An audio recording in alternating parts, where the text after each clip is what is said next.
सबसे पहला आप बता दें। अच्छा, उससे पहले ना पोटेंशियल एनर्जी की एक बेसिक थियरी में कराता हूँ, उसके बारे में 4 पॉइंट्स बताए थे, आप बता दें क्या क्या है। Kashika, potential energy, general potential energy, यहाँ पे हम पढ़ेंगे इलेक्ट्रोस्टैटिक पोटेंशियल एनर्जी, और जनरल के 4 पॉइंट्स बताए थे, बता दें क्या क्या है। हाँ जी, नहीं आप सीक्वेंस से स्टार्ट करें।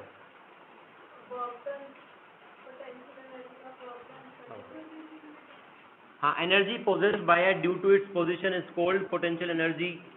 सेकंड पॉइंट, जैसे हाँ जी, change in potential energy is equals to work done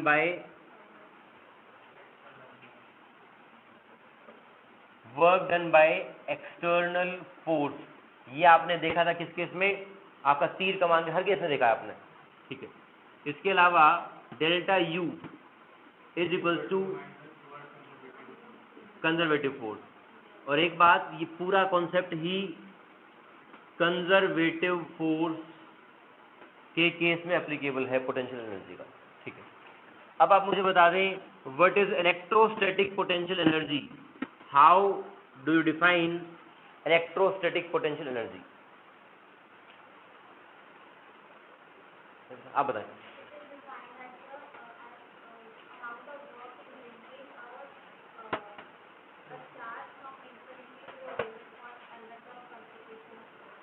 ठीक बात है।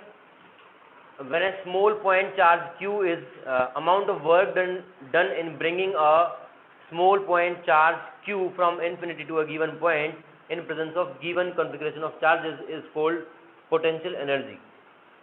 ठीक है बात। तो u आपको पता है, what is potential,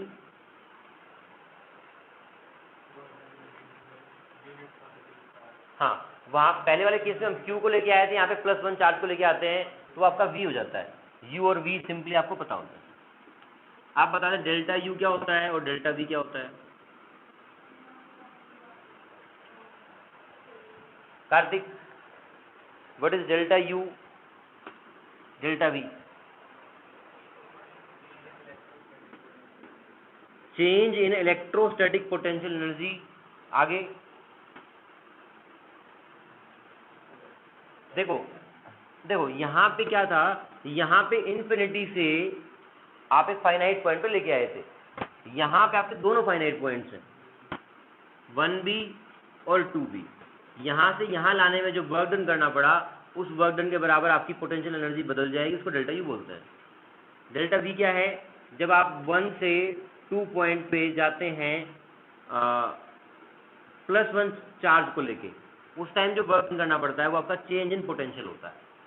तो u v delta u delta v, ये सिंपल पॉइंट्स हैं आपके। उसके बाद आता है electrostatic potential energy of system of particles. Potential energy of system of particles.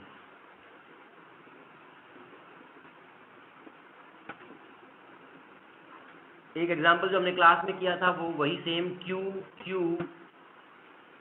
q q, आपको 4 चार्जेस को एक स्क्वायर के वर्टिसेस पे अरेंज करना है, तो कितना वर्क डन करना पड़ेगा ये आपको निकालना है। निकालेंगे फटाफट। Work done in arranging 4 q charges on vertices of a square.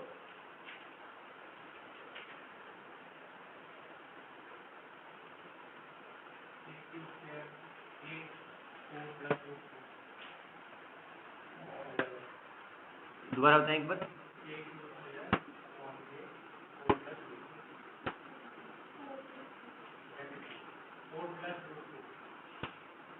अच्छा, 4 + √2 ऐसे डायरेक्ट याद है, वैसे कैसे आएगा ये? 6 टर्म बनेंगी। कैसे? पहले चार्ज आप ये लेके आए तो कोई वर्क डन नहीं करना पड़ा, सेकंड लेके आएंगे तो k² करना पड़ेगा, फिर ये लेके आएंगे तो यहाँ पे 2 चार्जेस हो गए, इसका और इसका। जब ये लेके आएंगे तो 3 हो गए, इसका, इसका और इसका। तो आपके 6 पेयर्स बन जाएंगे। 2 में आपका √2a का टर्म बनेगा और बाकी में सिंपल a का बनेगा। तो टर्म आप ये जो बनी है क्रॉस चेक कर लें, ठीक है गई, ठीक है। आगे बढ़े।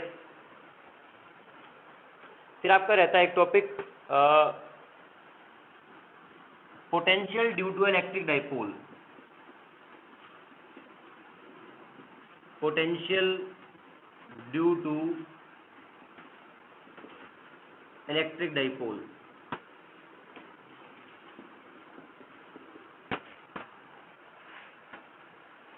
इसका डेरिवेशन जो हमने क्लास में किया था वो काफ़ी लंबा था, इसका एक छोटा तरीका भी है। तो पहले जो आप क्लास में किया था वो करना चाहेंगे? करें फटाफट, 2 मिनट का समय आपके पास, करें डिराइव।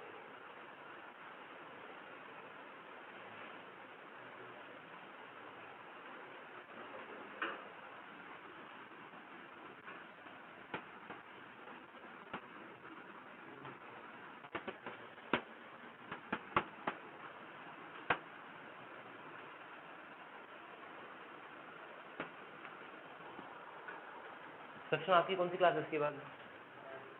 कितने बजे? अभी फिलहाल के लिए या हमेशा ही रहती है?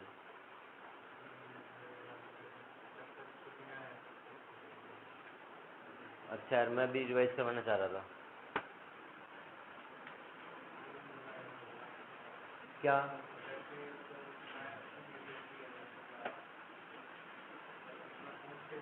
देख लेना, मैंने जो पाया।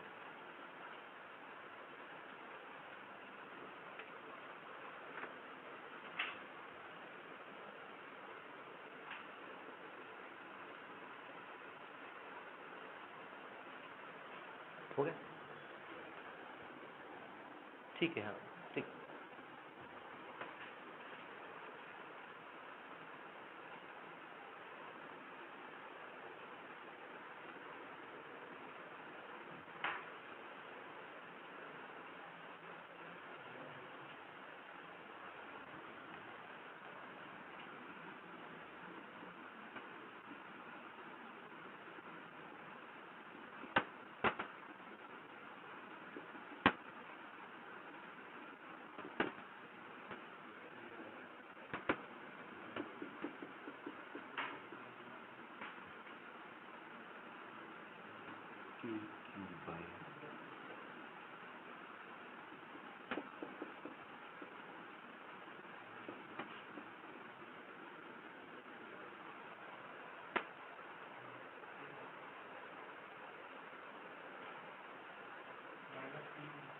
हाँ जी, ये आपका आता है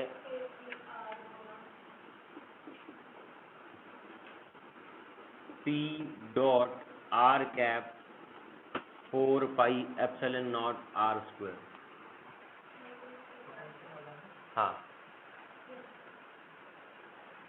ये नहीं आएगा आपका? यही आता है, हमने यही डिराइव किया था।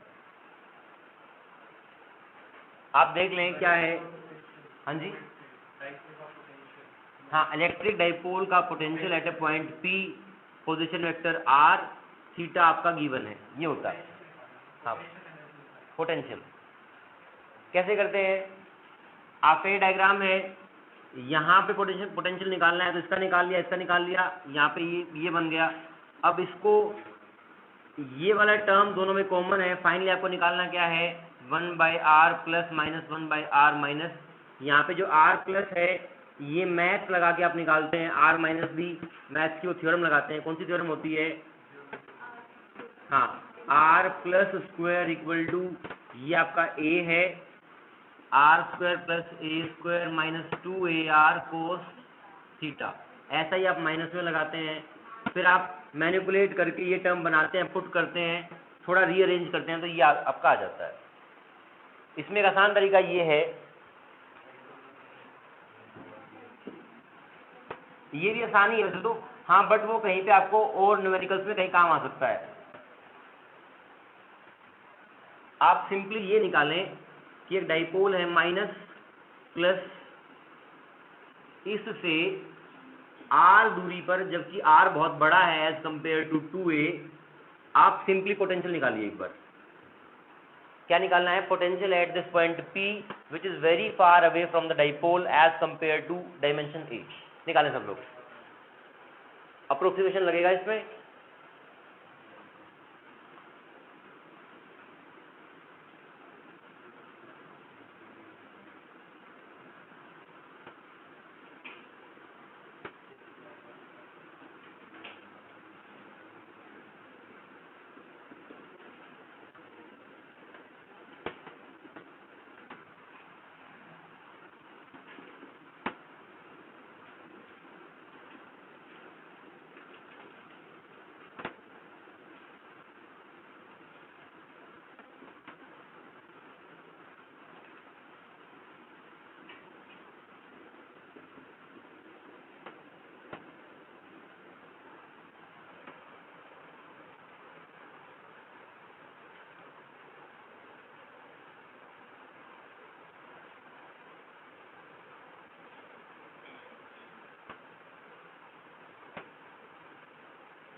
ये आएगा 2k/r। अब आप निकालें इस पॉइंट पे पोटेंशियल, यहां से r दूरी पे है, इक्वेटोरियल पॉइंट पे पोटेंशियल निकालना है। कुछ निकालने की जरूरत नहीं है, मैथ 0 होगा। क्यों? क्योंकि ये दूरी भी सेम है, ये दूरी भी सेम है, स्केलर क्वांटिटी 0 हो जाएगा।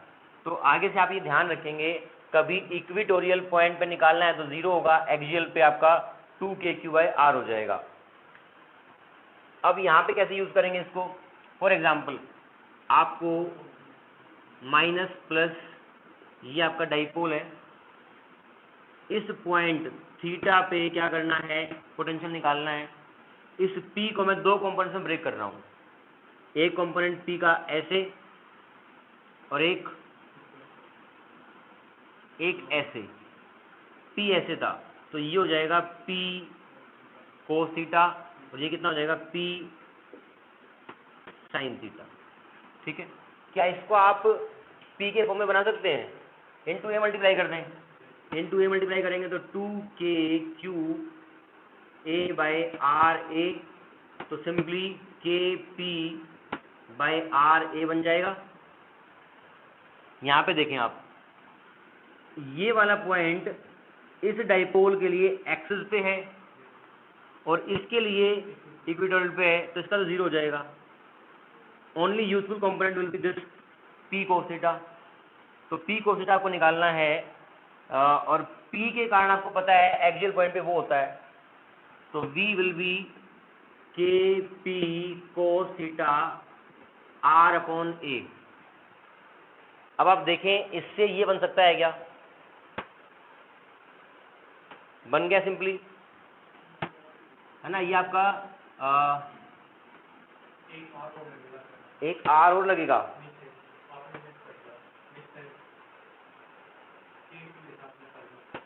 अच्छा मैंने ये, आप बोल रहे हैं कि मैंने k, एक मिनट, वहां पे आपका kp/r(a) आया था, यहाँ पे एक p की जगह ये आ गया, डिस्टेंस इज r। ठीक लिखा है मेरे हिसाब से?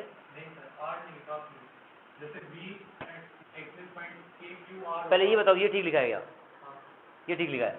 तो अगर P डाइपोल है आपका तो kp/r(a) होता है, तो यहाँ पे भी यही हो रहा है। बस ये चेक कर लें कि से बन रहा है क्या, ये एक्स्ट्रा आ रहा है। तो यहाँ पे देखें, यहाँ से ये पक्का यही बन रहा था,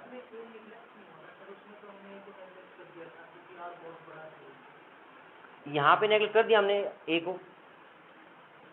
एक को नेगलेक्ट किया, तभी तो ये आया है। आपका यही आ गया, सेम हो गया, ये आ गया। तो इसके बाद 2kq a/r(a) P kp/r(a),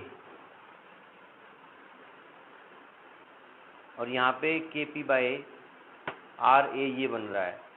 बस हमें ये बनाना है, इसका k है r² P cos थीटा। आपने किया था उस दिन, तो क्या क्या गलती हो रही है?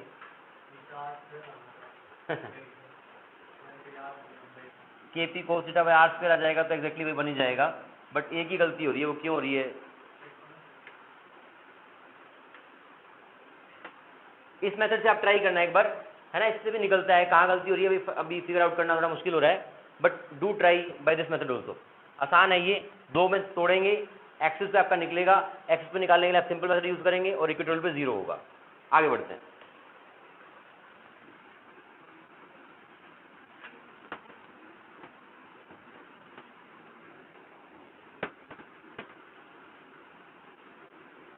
इसके बाद आता है आपका इक्वी पोटेंशियल सरफेस।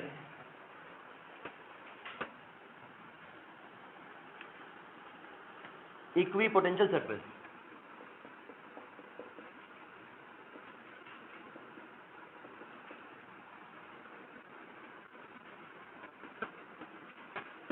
बता दें क्या होता है? The surface at which potential is same at all points is called equi potential surface. आप फटाफट 4 केसेस का, प्लस का, माइनस का, प्लस का और प्लस माइनस का इक्वी पोटेंशियल सरफेस ड्रॉ करके दिखा दें।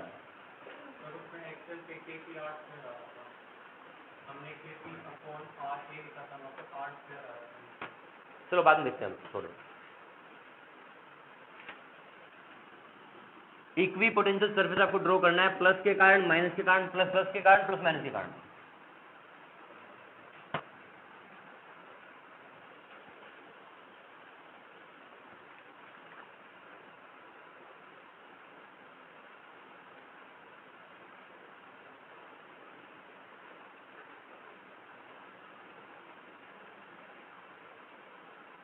मुस्कान, ये वाला पार्ट तो हुआ है ना आपका? नहीं हुआ?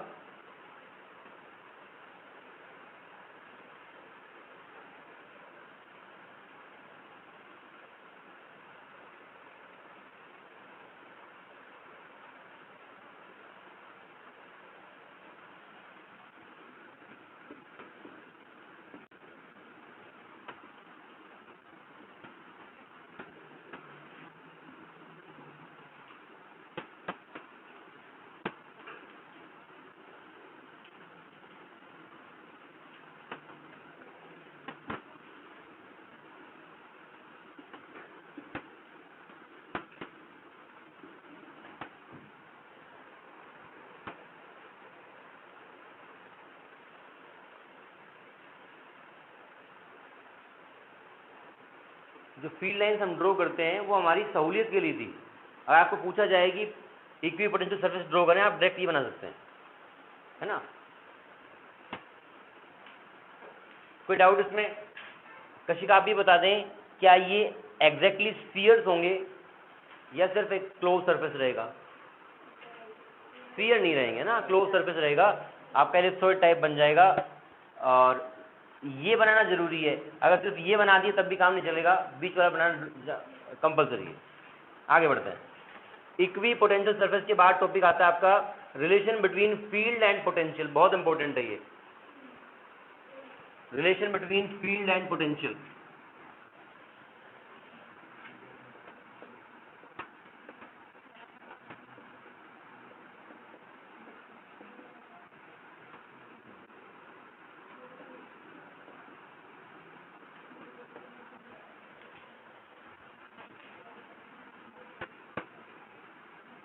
मान बताएं क्या बेसिक्स है इसका?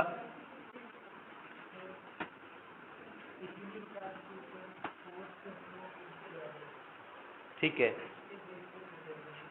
ठीक है। इसमें एक इंपॉर्टेंट बात जो मैं आपको याद करने के लिए बोलता हूं वो होती है, हाँ, फील्ड के अलोंग पोटेंशियल घटता है, चाहे आपका ग्रेविटेशनल फील्ड हो, इलेक्ट्रोस्टैटिक फील्ड हो, स्प्रिंग का फोर्स हो, फील्ड के अलोंग पोटेंशियल घटता है। ठीक है, फॉर एग्जाम्पल ये आपका इलेक्ट्रिक फील्ड E है, आप यहां से +1 चार्ज को यहां तक ले आए, लेट्स से वो डिस्टेंस आपका डेल्टा L है, तो मैं डेल्टा V पोटेंशियल डिफरेंस को डिफाइन कैसे करता हूं? Amount of work done by external force in bringing a unit positive charge from one place to another तो कुल मिला के डेल्टा V जो होगा इस पॉइंट और इस पॉइंट का, वो वर्क डन होगा। Work done, electric field is behaving like force on unit charge. Unit charge पे इलेक्ट्रिक फील्ड ही क्या होती है, फोर्स होती है। तो फोर्स ये है, डिस्प्लेसमेंट कितना है, डेल्टा एल। तो ई डेल्टा एल, यहाँ पे मैंने कोई साइन का ध्यान नहीं रखा है, सिंपली क्या किया है, इसके ऊपर इस पार्टिकल को यहाँ से यहाँ ले जाने में जितना वर्क डन किया वो आपका पोटेंशियल डिफरेंस के बराबर होता है, ये याद रखना आपको। माइनस साइन यहाँ पे किस लिए लगाया था, इसलिए लगाया था, फॉर एग्जाम्पल अगर आपकी ये वाली डायरेक्शन पॉजिटिव है तो डेल्टा एल इज पॉजिटिव, ई का मैग्नीट्यूड लिया है तो ये पॉजिटिव है, लेकिन फील्ड के अलोंग जा रहे हैं तो आपका पोटेंशियल घटना चाहिए था, तो उसको एडजस्ट करने के लिए आपने यहाँ पे माइनस साइन लगाया है। अब यदि ऐसा होता फील्ड के अलोंग नहीं जा रहे आप तो +1 चार्ज को यहाँ से यहाँ लेके जा रहे हैं,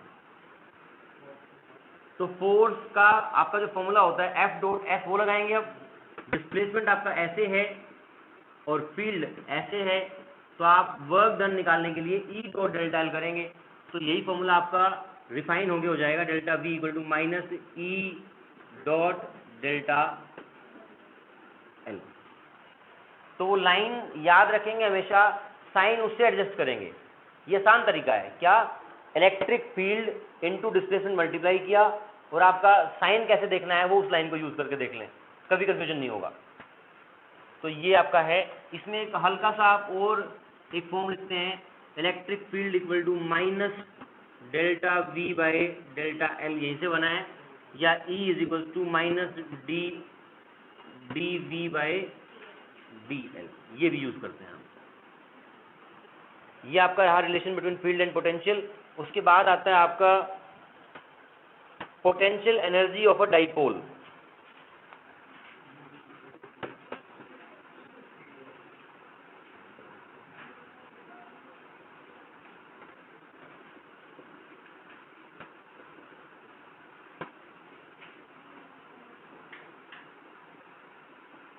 यूनिफॉर्म इलेक्ट्रिक फील्ड, एक यूनिफॉर्म इलेक्ट्रिक फील्ड में आपके डाइपोल की पोटेंशियल एनर्जी का मतलब क्या है, ये आपको समझना है। इलेक्ट्रिक फील्ड है, ये आपका डाइपोल है। अच्छा बताओ बेटा, इसमें पोटेंशियल एनर्जी से आप क्या समझते हैं?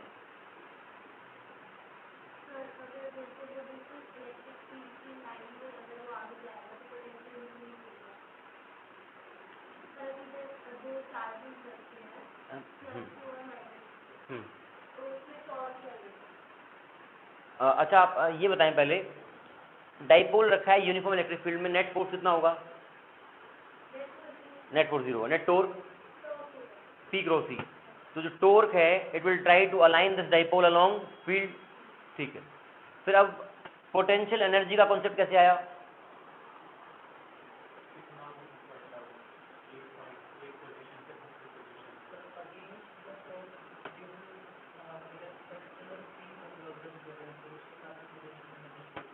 परफेक्ट। देखो हमने हर पहले वाले केस में क्या किया है, जैसे वो बेसिक एग्जांपल तीर कमान वाला, उसमें हमने उस धागे के अगेंस्ट में उसको लेके जाना चाहा, तो जितना वर्क किया वो आपकी पोटेंशियल एनर्जी स्टोर हो गई। यहाँ पे क्या कर रहे हैं, आपने कहा कि इसकी टेंडेंसी है यहाँ पे आने की अलोंग द फील्ड, अगर मैं इसको इस साइड लेके जाऊंगा तो मुझे कुछ वर्क डन करना पड़ेगा अगेंस्ट द फील्ड, ठीक है। जो वर्क डन करना पड़ा वही आपका पोटेंशियल एनर्जी के फॉर्म में स्टोर होता है, ठीक है। तो यहाँ पे हमने एक्सप्रेशन निकाला था U equal to minus p dot E. देखें पहले तो आपको ये फील आना चाहिए कि यहाँ पे हम उस basic concept of potential energy से कैसे रिलेट करेंगे, वो समझ में आ गया है शायद, कि उसकी नेचुरल टेंडेंसी है अलोंग द फील्ड रहने की। अगर उसको मैंने टिल्ट करके यहाँ तक ले आया तो मैं वर्क डन करना पड़ा, तो जो वर्क डन करूँगा वही पोटेंशियल एनर्जी के रूप में स्टोर हो जाएगा, अगर छोड़ूंगा तो वापस भागेगा, ठीक है। तो वो आप बताएं ये मैथमेटिकल एक्सप्रेशन कैसे आया था, डिराइव करें इसको, U equal to minus p dot E. बंदे तो सब एलियन लग रहा है, ऐसा लग रहा है कि कुछ तो अलग सी दुनिया है, या चीज़ें आ रही हैं। एक्सप्रेशन आपका ऐसा नहीं है। हो गया?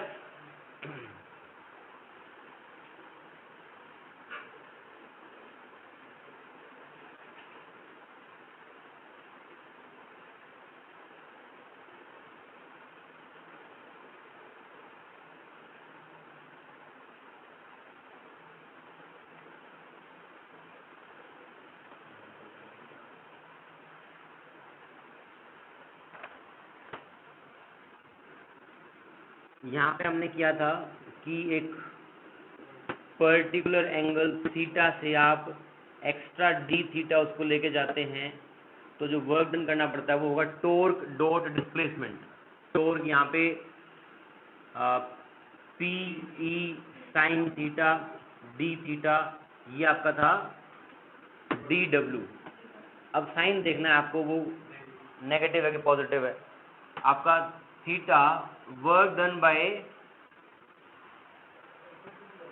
हाँ, work done by external force is positive, क्योंकि थीटा इस साइड है और आपका एक्सटर्नल का टॉर्क भी इस साइड है, तो पॉजिटिव रहेगा।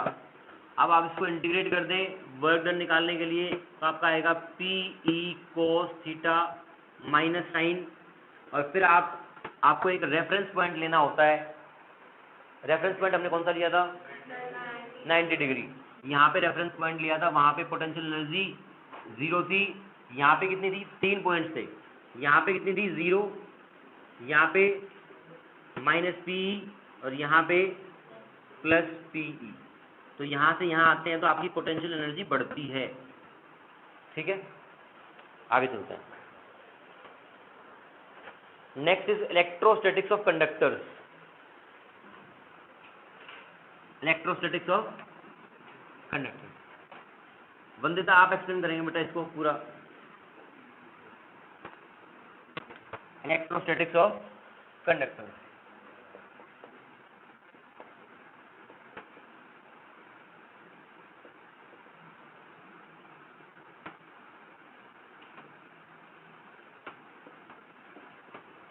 बताएं।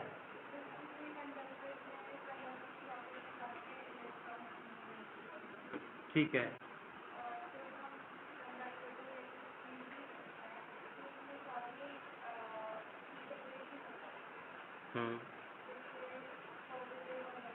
ठीक है।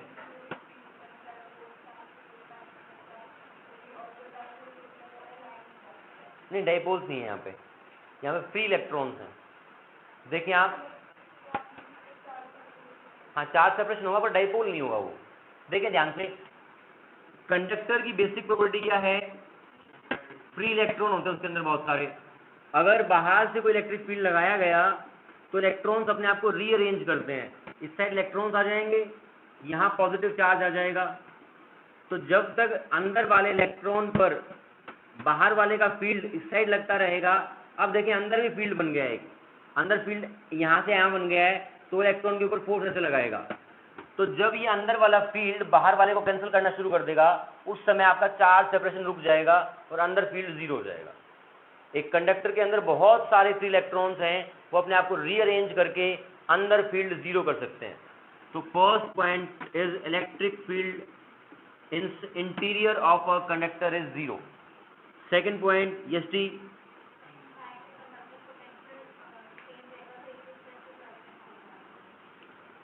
नहीं, मैंने सिर्फ इलेक्ट्रिक फील्ड 0 बताया है। आप कह रहे हैं अगला पॉइंट बोले, अंदर और सरफेस पे पोटेंशियल सेम रहेगा। ऐसा क्यों?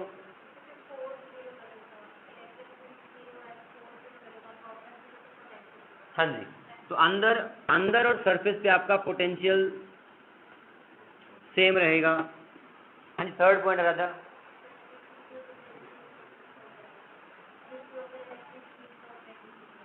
हाँ जी, यहाँ पे आपने जब बता दिया कि V सेम है इंटीरियर में और सरफेस पे, तो इक्वी पोटेंशियल सरफेस आपका अपने आप बन गया, है ना।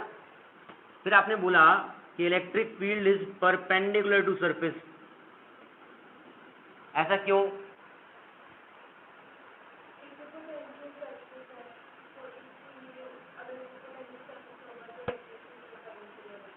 नहीं, ये तो स्टेटमेंट हुआ। जैसे यहाँ पे सरफेस पे आपका इलेक्ट्रिक फील्ड आप कह रहे हैं परपेंडिकुलर रहेगा, पर क्यों, कैसे, वो फर्दर बताएं।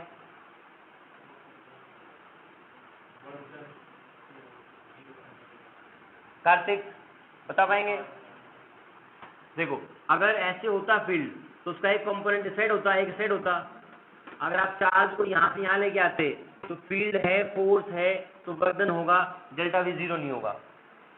अगर पूरे का पूरा फील्ड इस साइड रहेगा और डिस्प्लेसमेंट यहाँ हुआ है तो वर्क डन जीरो रहेगा, delta V will be zero. तो therefore they can be equipotential surface, तो परपेंडिकुलर रहेगा।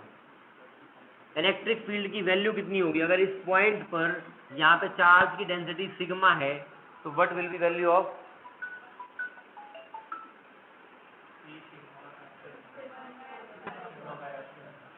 Sigma by,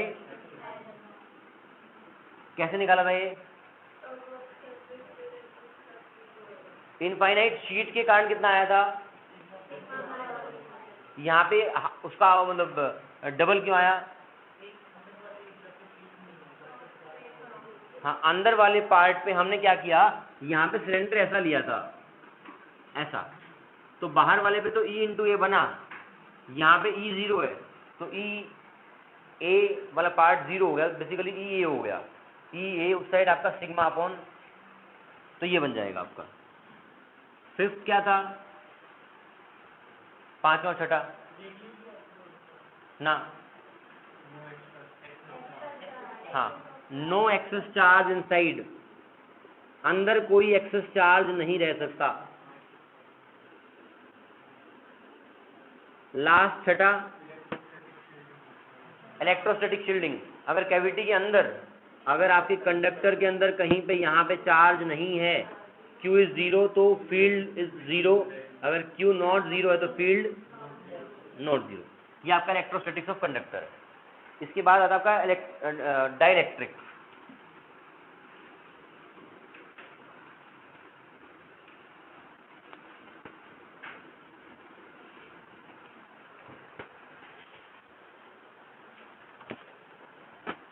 dielectric and polarisation.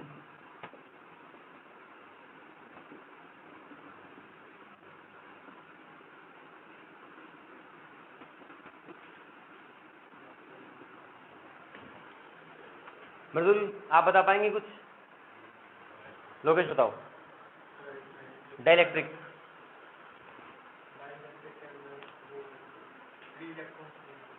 हाँ, सबसे बेसिक बात, फ्री इलेक्ट्रॉन्स नहीं होते। डाइलेक्ट्रिक आपका दो तरह के मटेरियल से बना होता है, या तो पोलर मॉलिक्यूल से या नॉन पोलर मॉलिक्यूल से। पोलर मॉलिक्यूल्स में क्या होता है, बताओ शाबाश। एक मिनट, एक आप बताएं पहले नॉन पोलर मॉलिक्यूल ना। हाँ, नॉन पोलर में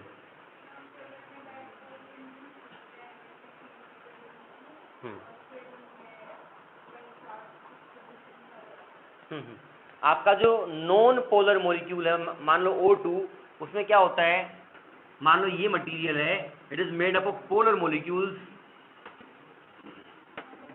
इलेक्ट्रिक फील्ड लगने के कारण जो इलेक्ट्रॉन क्लाउड है वो एक साइड शिफ्ट हो जाता है। फॉर एग्जांपल इलेक्ट्रॉन क्लाउड एक साइड और पॉजिटिव चार्ज एक साइड, तो आपके डाइपोल्स इंड्यूस हो जाते हैं। इंड्यूस होने के बाद वो ओरिएंट भी उसी डायरेक्शन में करेंगे, क्योंकि इलेक्ट्रिक डाइपोल की टेंडेंसी होती है to lie along the field. ठीक है, तो ऐसे जब ये डाइपोल्स अलाइन होते हैं तो इस चार्ज सेपरेशन को हम इक्विवेलेंट मान लेते हैं, कुछ तो ऐसा। तो जो आपने इलेक्ट्रिक फील्ड लगाया था उसके अपोजिशन में ये फील्ड बनेगा, तो अंदर में फील्ड कम हो जाएगा।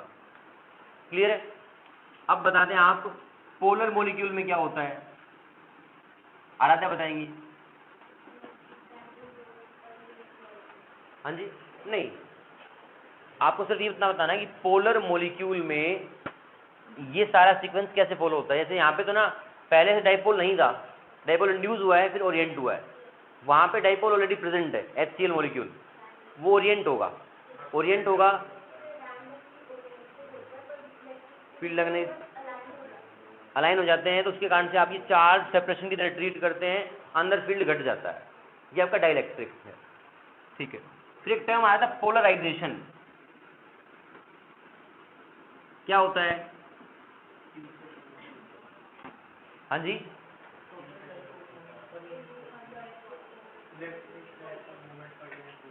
हाँ जी, हाँ जी। अगर मान लो ये मटेरियल है, यहाँ पे ये इतनी सी यूनिट वॉल्यूम है, इस यूनिट वॉल्यूम में आपका डाइपोल ये बन गया, ये बन गया, सारे डाइपोल्स एक डायरेक्शन में हैं, सब डायरेक्टली ऐड हो जाएंगे, तो टोटल इलेक्ट्रिक डाइपोल मोमेंट कुछ हो जाएगा। तो total electric dipole moment in 1 unit volume is called polarization. तो आप बता दें कि जो पोलराइजेशन है P, ये इलेक्ट्रिक फील्ड पे कैसे डिपेंड करेगा? हाँ, जितना ज़्यादा फील्ड आप अप्लाई करेंगे उतना ज़्यादा आपके डाइपोल्स ओरिएंट होंगे, इंड्यूस होंगे, सब काम होगा।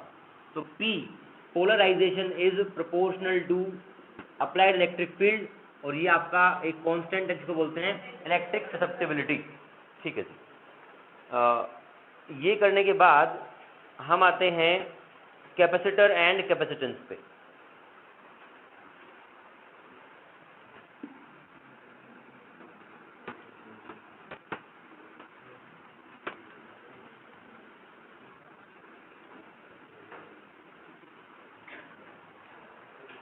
हाँ जी, बताएं बेटा, आप डिफाइन कर दें कैपेसिटर को।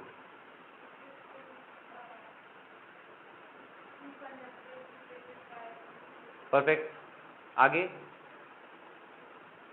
सही जा रहे हैं। आपकी पोटेंशियल एनर्जी बहुत अच्छी है, बिना पढ़े आपको चीज़ें याद रहती हैं, है ना, but convert that potential energy into किसमें? काइनेटिक एनर्जी में, ताकि वो दिखे, विजिबल हो जाए, विजिबल कराना है बस। हाँ जी, बताएं।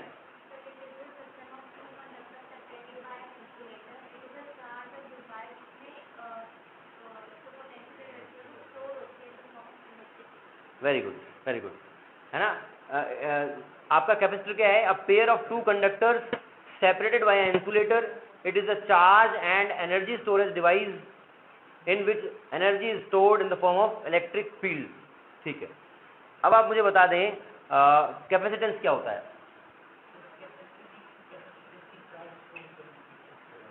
Storage capacity of capacitor is defined as capacitance mathematically C equal to Q by V। 2 conductor हैं, आपके कंडक्टर्स रैंडम शेप के हो सकते हैं, पर हमारे सिलेबस में जो है मेन वो आपके पैरेलल प्लेट कैपेसिटर है। तो आपके जो 2 पैरेलल, ये मेटल की 2 प्लेट्स हैं मेटल की, पैरेलली आपकी रखी हुई हैं। अगर एक बैटरी के साथ अटैच करूं इनको, तो बैटरी क्या करती है? एक प्लेट से चार्ज निकाल के दूसरे पे डाल देती है। ये कब तक होता है? जब तक इस चार्ज का सेपरेशन, इस चार्ज के कारण यहाँ जो पोटेंशियल डिफरेंस V बन रहा है वो इस बैटरी के बराबर ना हो जाए, तब तक ऐसा होता है। तो इस केस में बैटरी लगाने पे कैपेसिटर ने कोई चार्ज होल्ड किया, तो इस कैपेसिटर की जो चार्ज होल्डिंग कैपेसिटी है उसको बोलते हैं कि चार्ज स्टोर्ड पर यूनिट वॉल्यूम। अगर मैंने भारी बैटरी लगाई तो ज़्यादा चार्ज स्टोर होता, कम वोल्टेज की लगाई तो कम स्टोर हो रहा है। तो इसका मतलब आपका कैपेसिटी डिफाइन होती है चार्ज स्टोर्ड पर यूनिट पोटेंशियल डिफरेंस से, Q equal to C equal to Q by V। अब यहाँ पे जो कैपेसिटेंस है, it is a function of geometry of pair of conductors, कि वो कितने साइज के हैं, क्या उनके बीच में गैप है। वो फॉर्मूला आपका बनता है C equal to AE0 by D। C क्या है? कैपेसिटेंस। A क्या है? Area of this plate. D क्या है? इनके बीच का डिस्टेंस। अब आप फटाफट ये डिराइव करके दिखा दें कैसे आया।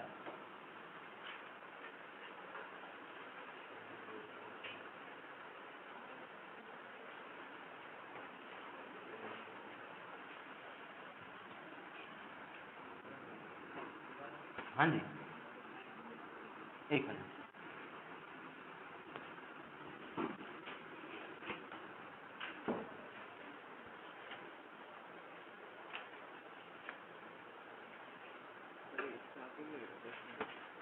नहीं, इतना ही है।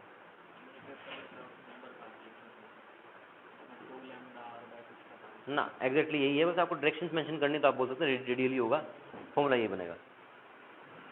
हो गया?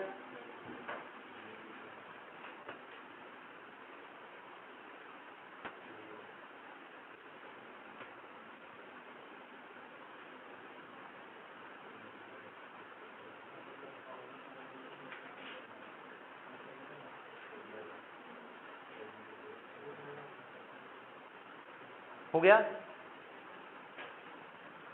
अब ये बता दें कैपेसिटर में अगर आपको डाउट्स हैं तो कहाँ कहाँ पे डाउट्स हैं, क्या पॉइंट आप समझना चाह रहे हैं, क्योंकि बहुत भाग की फायदा नहीं है। अच्छा ये देख लेते हैं पहले, ये अच्छा टॉपिक है।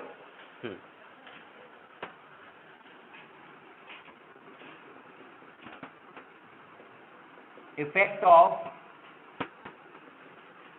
Dielectric on capacitance.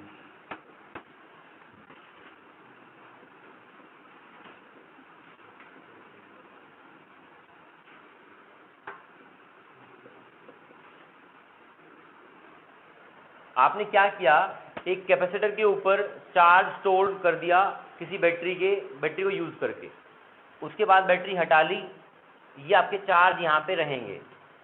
अब आप डाइइलेक्ट्रिक इंट्रोड्यूस करेंगे उसके अंदर। जब डाइइलेक्ट्रिक इंट्रोड्यूस करेंगे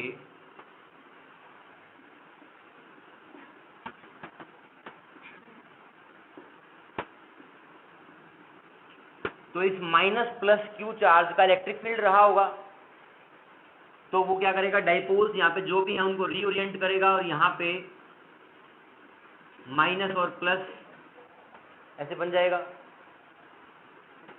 अब आपको निकालना है कि यहाँ पे कैपेसिटेंस था C और यहाँ पे C डैश हो गया है, वो C dash in terms of C कितना होगा वो देखना है। ठीक, कैसे अप्रोच करेंगे, पहले आप बताएं यहाँ पे इलेक्ट्रिक फील्ड कितना होगा। अगर मैं यहाँ पे सिग्मा बोलूं, sigma is Q upon area, electric field is sigma upon epsilon not. यहाँ पे एक बात ध्यान देना, ये वाला जो चार्ज है इसकी चार्ज डेंसिटी सिग्मा है, और जो चार्ज यहाँ पे सेपरेट हुआ है लेट्स से उसकी सिग्मा p है, charge density due to polarization. इसके कारण पहले इलेक्ट्रिक फील्ड ऐसे रहा होगा, सिग्मा p के कारण ऐसे आएगा। तो इफेक्टिव चार्ज, अगर मैं इन दोनों प्लेट्स को मर्ज कर दूं तो effective charge density will be sigma minus sigma p। ठीक है, अब ये बताओ क्या ये सिग्मा p जितना चार्ज सेपरेट हुआ है क्या वो सिग्मा पे डिपेंड करेगा? बहुत बेसिक सी बात है ध्यान देने वाली, क्या जो सिग्मा p है वो सिग्मा पे डिपेंड करेगा? सिग्मा क्या था, ओरिजिनली चार्ज डिस्ट्रीब्यूशन। तो ओरिजिनली जो आपका सिग्मा है, चार्ज जितना ज़्यादा होगा उतना इलेक्ट्रिक फील्ड ज़्यादा होगा, जितना वो ज़्यादा होगा उतना आपका चार्ज सेपरेशन होगा। तो sigma p is directly proportional to sigma. तो ये वाला टर्म यदि सिग्मा के प्रोपोर्शनल है, और ये तो सिग्मा है ही है, तो ये पूरी टर्म प्रोपोर्शनल टू सिग्मा हो जाएगी। अब ये बताएं, अगर मैं इक्वलिटी साइन लगाना चाहूं, ये वाली टर्म सिग्मा से कम है क्या? कुछ घटा है तो कम हो गई। ठीक है, यहाँ पे मुझे एक कांस्टेंट इंट्रोड्यूस करना है, तो मैंने नीचे k लिख दिया। तो this k will be greater than 1 to make sigma less than sigma. मतलब इफेक्टिव जो सिग्मा बनेगा यहाँ पे, उसको सिग्मा से कम करने के लिए k 1 को 1 से बढ़ाना पड़ेगा। तो जो कांस्टेंट है k, ये 1 से बड़ा है, इसी को बोलते हैं आप dielectric constant.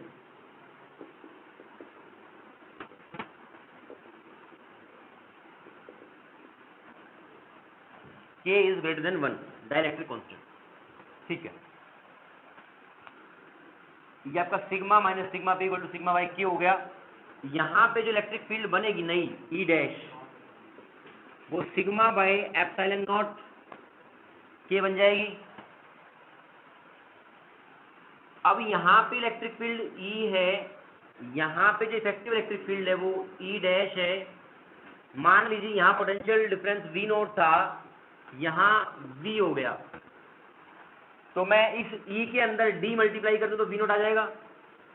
V naught is E D, E is sigma upon epsilon naught D and sigma is nothing but Q by A epsilon naught D, और A epsilon naught upon D is C, Q by C आपका V naught था। अब वहां देखते हैं V क्या बनेगा, यहां लिख रहा हूं मैं।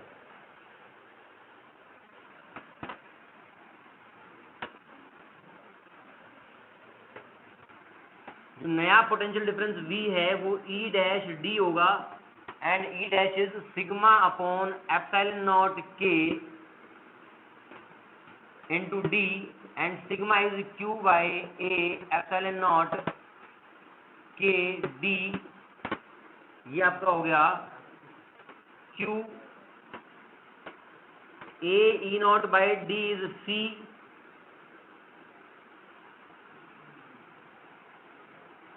K V, जो नया कैपेसिटेंस होगा वो होगा Q बाय C, तो वहां पे Q बाय V करेंगे तो वो K C डैश बनेगा, और यहाँ पे आपका बना था C is equal to Q by V naught, तो यहाँ से Q बाय V की वैल्यू KC हो गई। एक तो फॉर्मूला पता होना चाहिए आपको कि डाइलेक्ट्रिक इंट्रोड्यूस करने के बाद KC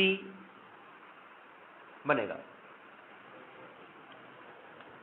दोबारा समझ लें एक बार, charge Q plus minus Q था, डाइलेक्ट्रिक इंट्रोड्यूस कर दिया, इंट्रोड्यूस करने के बाद चार्ज सेपरेशन हो गया, effective charge on this plate will decrease, ठीक है, या फिर आप इस पर चार्ज उतना ही मान लें Q, but potential difference will decrease.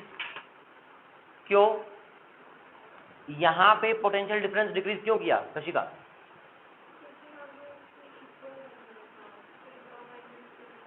आप बताएं। नहीं, मैं वो तो अलग बात है, मैं कह रहा हूं कि ये V नोट है और जो ये V है ये V घट गया। कैसे घटा? इलेक्ट्रिक फील्ड घट गई है, नेट इलेक्ट्रिक फील्ड आपकी घट गई है, तो E इंटू डी करेंगे तो V कम आएगा। तो यहाँ पे चार्ज जो स्टोर किया है वो सेम है, पहले वाले केस में चार्ज स्टोर उतना ही था बट आपका पोटेंशियल डिफरेंस V नॉट था। सेकंड वाले केस में भी चार्ज उतना ही स्टोर हुआ है बट पोटेंशियल डिफरेंस आपका V है, और V आप कह रहे हैं कि घट गया है। अगर Q बाय V घट गया है तो टोटल टर्म बढ़ जाएगी, तो इसलिए आपका कैपेसिटेंस बढ़ जाता है, क्योंकि चार्ज उतना ही स्टोर कर रहे हैं बट पोटेंशियल डिफरेंस कम हो गया है।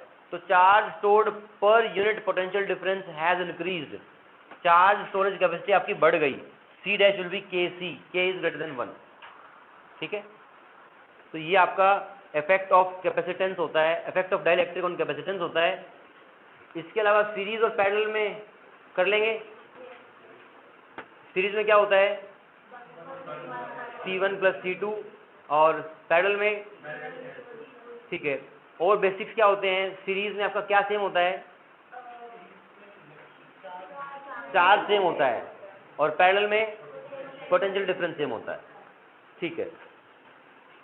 तो इसके लिए हमें शायद एक क्लास और लगानी पड़े, क्योंकि स्फेरिकल कैपेसिटर बच गया है, और आप एक, हाँ ये भी रह गया प्लेट्स वाला।